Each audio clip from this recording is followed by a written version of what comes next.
What it is, folks, your homeboy First back again with another. Put it on something exclusive. Okay, we're calling this one HBCU Gridiron Giants, and it's hosted by my brother Ray C's Leo. So all y'all real ones out there that are down with me, y'all make sure y'all show my brother some love. You feel me? Oh, and don't forget to do this.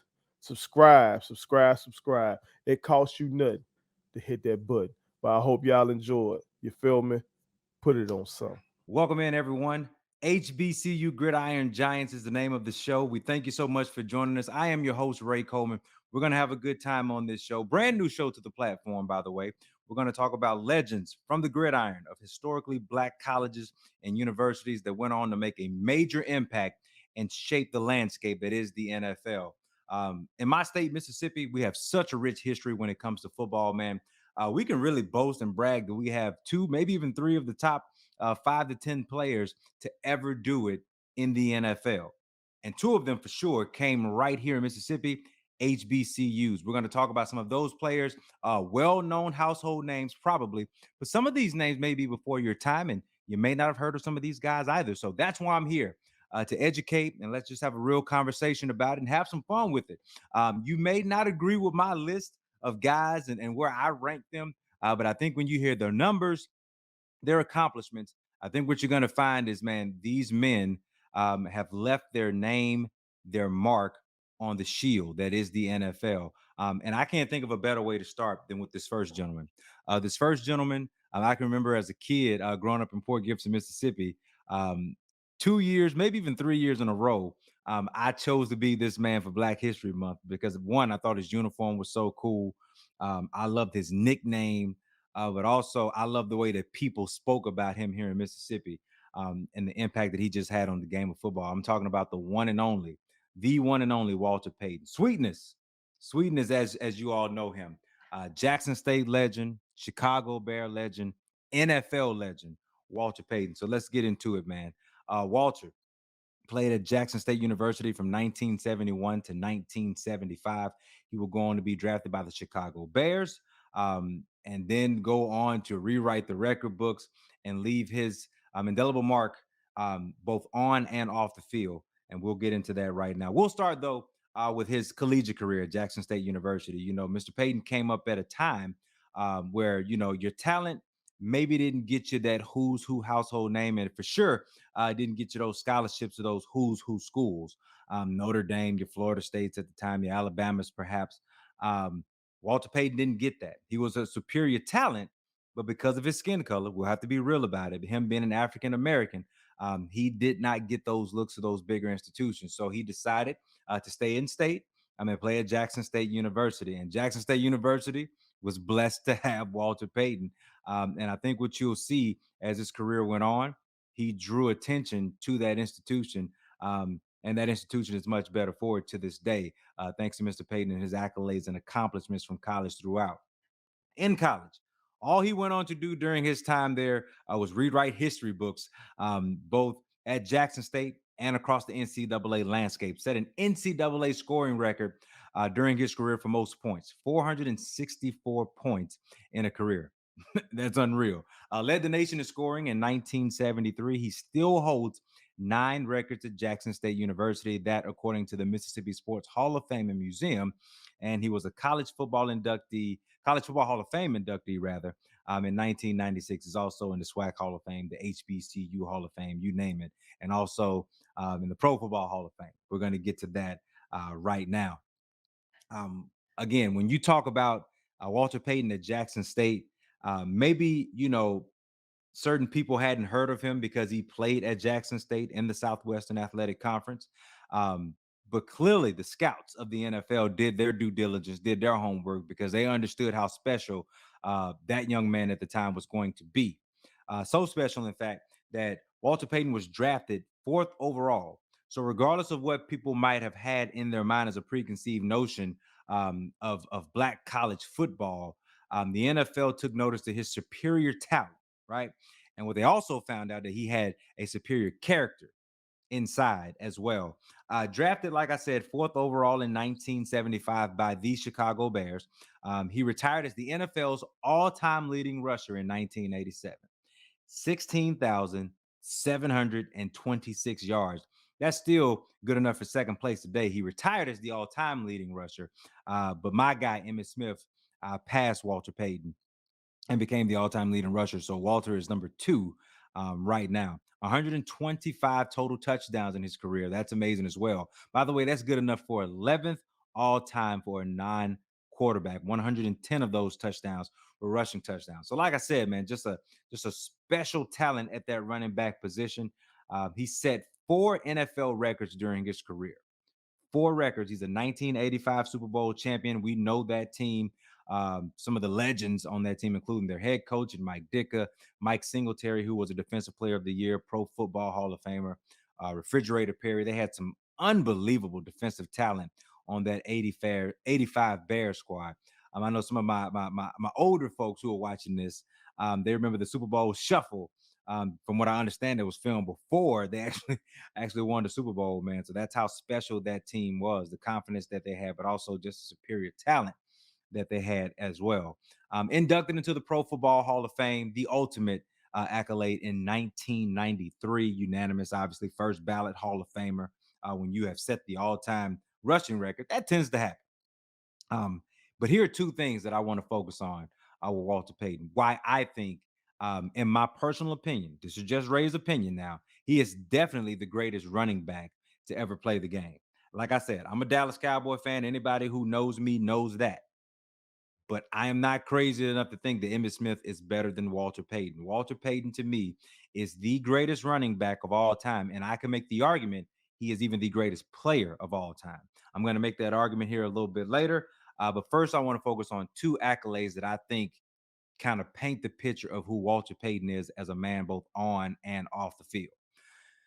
Recently, the NFL came out with the NFL Top 100 team. They were celebrating 100 years of the NFL, so they decided to come out with this team to commemorate that century mark. So, of all the players that have ever played throughout the history of the game, you name it, anybody you can think of, they picked 100 people to be on that list. Walter Payton made that list easily, right?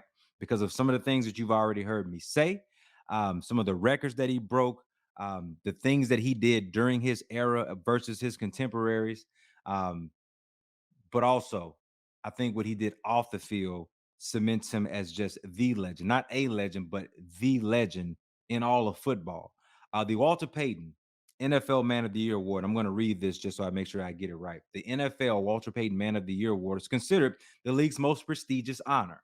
It recognizes NFL players who have exhibited excellence on the field and the passion to impact lives beyond the game.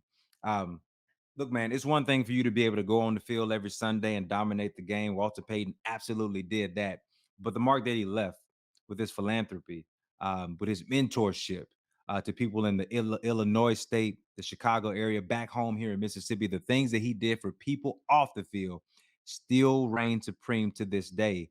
And it really is the ultimate award. You see guys like Andrew Whitworth, who played with the Rams this past season, recently retired, Super Bowl champion. Jason Witten, who played for my Cowboys, won that award as well. Peyton Manning won the award. Russell Wilson. These are the type of men that walk up on that stage at the end of the year to receive that award, the NFL Walter Payton Man of the Year award, and are so humbled by it, so emotional when they receive that award because they understand what great presence, what great kind of accolade that is to be mentioned with Walter Payton. Again, this man was the best player on the field during his era every Sunday, but he was also one of the best men off the field every Sunday, Monday, Tuesday, so on and so forth. So that's such an important thing to note. We can't forget about that. We expect these men to, yes, dominate on the field, but there's a certain level of character that we would like to see them have off the field as well. They're truly role models, whether they want to be or not. And Walter Payton understood that. He understood that and he carried that, and he represents the shield even in death to this day. He makes the NFL what it is today, right? So we salute him for that as well. So NFL Walter Payton Man of the Year Award, NFL Top 100 team. Here's another thing that kind of blows my mind about Walter Payton.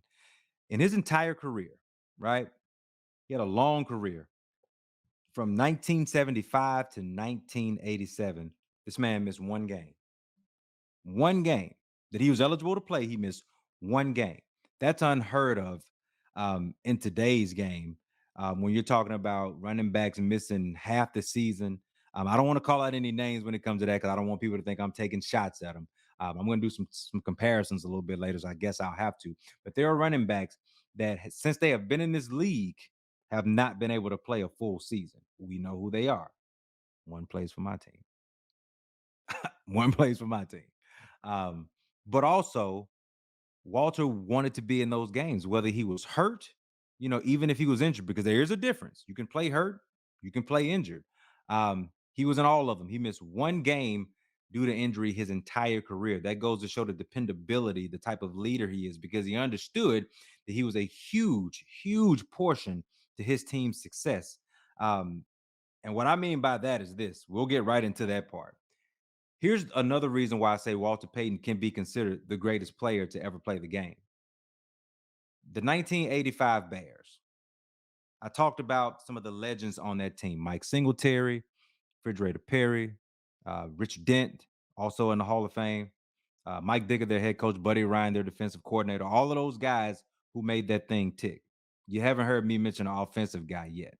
Now, I know y'all will say his quarterback, Jim McMahon, is a notable name. That's about all he is. And I'm not one to really pick on folks for their stats because winning is winning, and that's really all that matters at the end of the day. But Jim McMahon was a marketing genius. I'll say that again. He was a marketing genius. He was not a genius quarterback. We remember him for his feud with the NFL commissioner at the time, Pete Rozelle. We remember him for his fancy headbands. We remember him for some of his antics in between games and sometimes during games too. He was quite the character. But when it comes to his stats, McMahon never threw for more than 2,400 yards and 15 touchdowns in a season, right? And when he was close to that, those career highs that he had, it was in 1985 when they won the Super Bowl. So when he had his best year, it did lead to success, ultimate success for his team, but there was not that consistent, dominant quarterback that Walter Payton had. I say that to say this: no Pro Bowl wide receivers, no Pro Bowl tight ends to speak of when you're talking about Walter Payton. So what am I saying to you?